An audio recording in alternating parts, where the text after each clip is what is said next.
Thank you. Our first question is from Jay Anderson with Cape Side Press. Hey, thanks very much, Jim, and welcome back.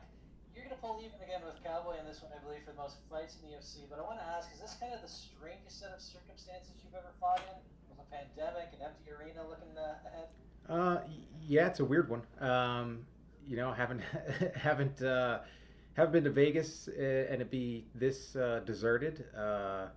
Haven't had a training camp with as small a team as I had, and yeah, it's definitely odd. I will say though, the atmosphere that we're dealing with now is still better than fighting in Fayetteville at the Fight for the Troops in my second one. That one was a little bit tough because we were like in the barracks. So yeah, it's we'll get it done. It's really no issue though. What are you doing to stay busy in the hotel? Because I imagine you're pretty much quarantined right now. You know what? It's been really nice because the room next to mine has a workout area in it, so I've been able to pretty easily get some work done. And I'm not usually the type that goes out and about anyway during fight week. I'm just dealing with my weight and doing what I need to do as opposed to I'm not the type to go to the movies or the mall or anything like that. And speaking of weight cuts, if I'm not mistaken, this is at 160-pound catch weight. How did that come about? I was asking Sean for a fight at either 55s or 70s. He said he had Roosevelt and that Roosevelt wasn't comfortable making 55s as quickly. Coming off that last fight. So he threw out 160s, and I was perfectly okay with that. And last one for me. Speaking about your opponent, I mean, a young up and comer, nowhere near the experience that you have. But what's your take on fighting kind of a rising guy coming off a big win over Brock Weaver? I imagine myself in his position, and I'd be super fired up on cloud nine. Coming into a fight like that. So I'm expecting a dangerous guy that's he's got nothing to lose. He's got a little momentum behind him, and he's fighting a guy who's been around for a while. So he's going to be a dangerous man inside the octagon. All right, thanks for your time, Jim, and No looking problem. forward to Saturday. Thank you. Our next question is from Stephen Morocco. Stephen, your line has been unmuted. Oh, I'm sorry. I didn't realize I didn't put my hand up or put my hand down. Sorry. No problem. We'll jump to Mike Vaughn. Mike, your line has been unmuted. I'm curious, you mentioned a little bit the conditions of the training camp here. Do you think that was beneficial to you? I mean, we've heard from a couple of the other fighters today saying that, the shorter camps, the lack of notice a little bit, there's upside to it because you're not overtraining, you're not overthinking the scenario you're going into. Was that kind of the benefits for you too? Yeah, I do like the shorter notice ones because there is less of that getting in your own head, and dealing with the grind that comes with, training for a fight for 8-10 weeks. But at the same time, like I have been training for the last 2 months or so, and it's been cool to kind of get back to that small group stuff and really make every session about me. Having a stable of young fighters around me, like they're always fighting and getting ready for fights, and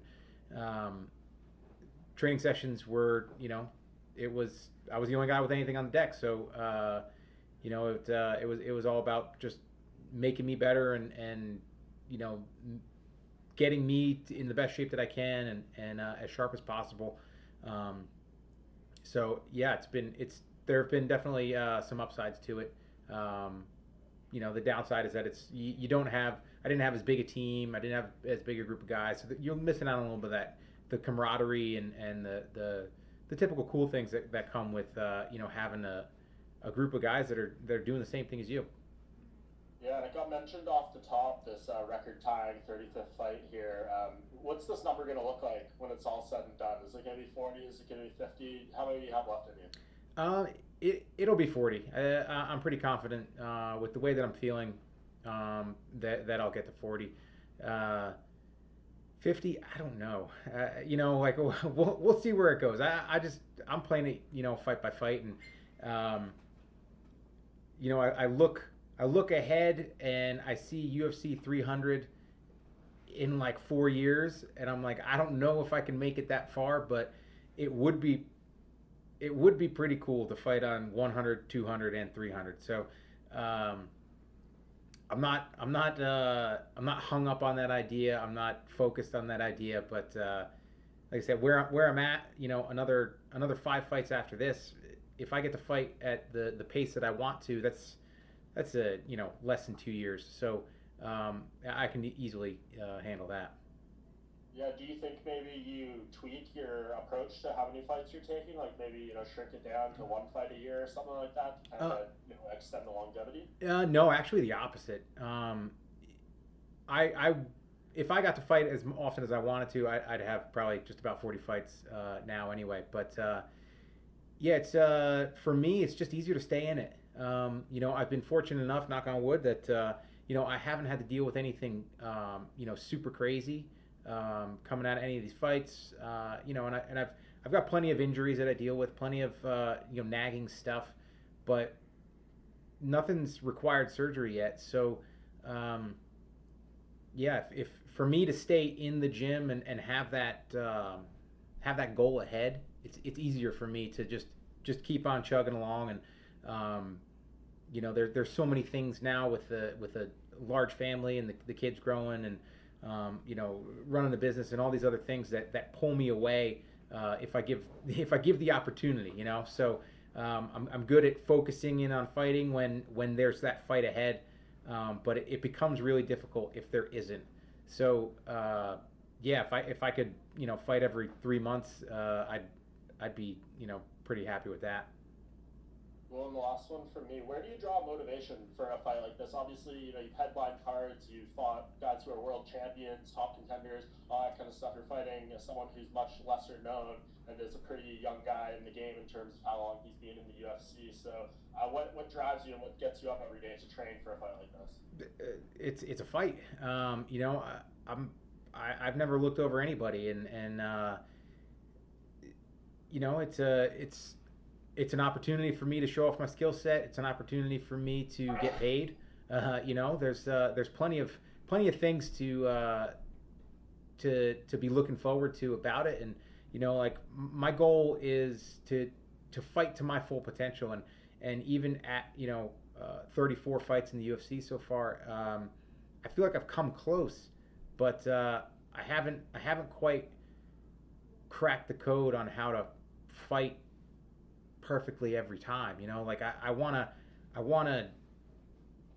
be able to just turn that switch on and be at my best. And it's hard. It's really hard to kind of stay out of your own head and not let any of the things that are out of your control creep in. But yeah, that's the challenge. That's the thing that I'm trying to beat. It's really just beating myself and the atmosphere. It never really has anything to do with my opponent. They're just an opportunity and a particular skill set that'll hopefully match up well with mine and let me show what I'm capable of. But yeah, it's kind of just it's beating everything else. It's dealing with that part and and all the other things that just pop up.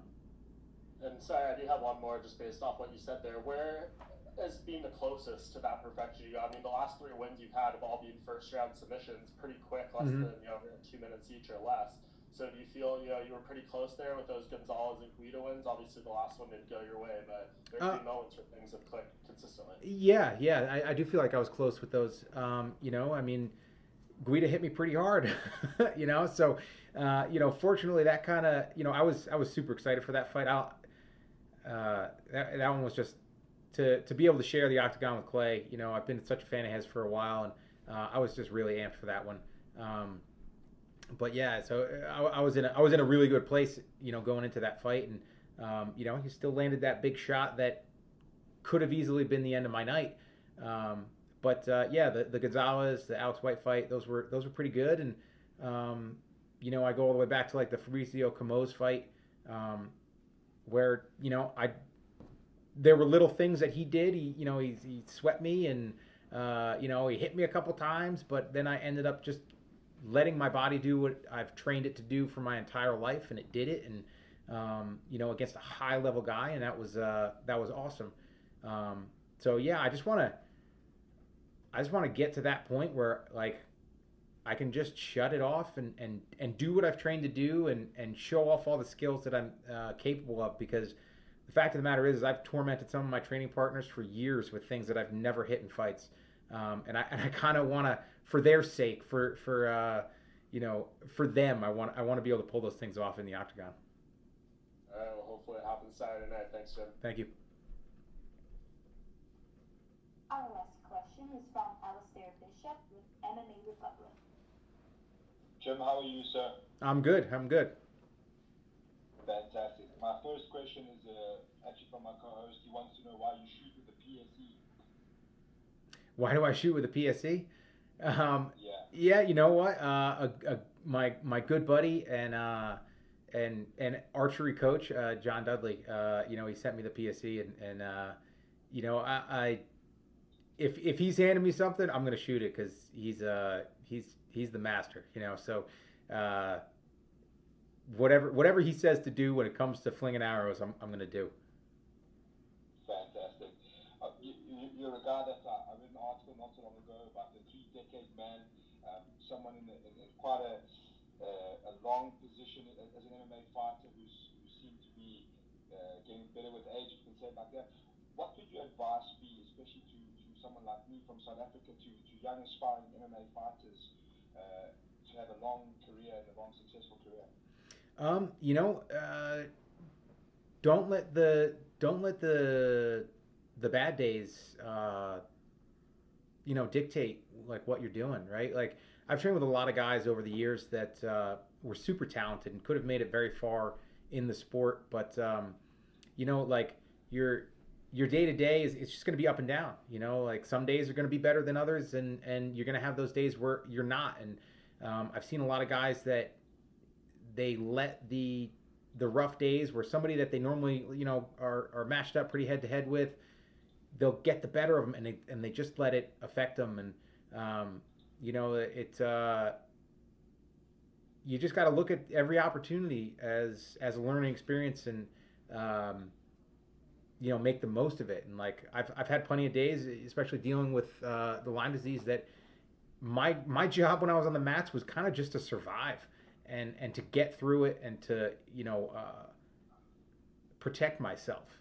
I needed to get the work in, and I wasn't in an optimal position to really like fight to my strengths or anything like that, or whatever, it was grappling, sparring, this or that. So it was kind of just do what I need to do, get solid reps in, and not get hurt. So yeah, like I would take those bad days, and I'd try to just get that little bit of, everybody says the 1% better every day, and that's really what comes down to, like dealing with the low spots. Fantastic. And at this point in your career, what are the kind of fights that you're looking forward to, the ones that really get you out of bed? Any of them. It doesn't matter. It doesn't matter. Like I said, that Guida fight, I was just super comfortable and excited to fight him. And it wasn't, there were no nerves. It was a kind of a different feeling. I don't know. Just because I'm going in there, I'm fighting Clay, who's got a ton of really great wins on his record. But again, a fight that I know that I can win. And, I was just, there was nothing to lose. There's nothing to lose. I'd go out and fight my hardest against a legend, and I want to experience that again. I want to fight some more of these guys that I've not yet shared the octagon with, but shared the trenches with over these years. And I don't care if it's at 55s, 70s, hell, I'll go to 85s, and just share the octagon with some of these guys that I've been fans of throughout my career. And but at the same time, I'll fight the up and comers. It doesn't matter. It's every fight is going to be different. Every fight is going to be, like I said, another opportunity to show off my skill set. So yeah, I like them all. Awesome. Last one from me, Jim. Having done so much through your career, was fighting on the back end of a pandemic, something you just absolutely had to do to add to the CV? Yeah, like I'm not gonna put together this career and not ask to fight, during this or on Fight Island. I got to throw my name into the hat for that, even though I'm not necessarily looking forward to flying across the world. It's one of those things that I fought on a lot of these big cards.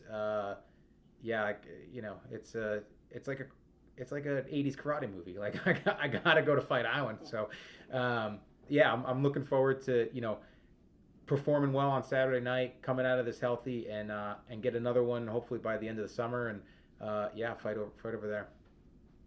Fantastic. Thank you, sir, and all the best. Thank you. That's all we have for you today, Jim. Thank you.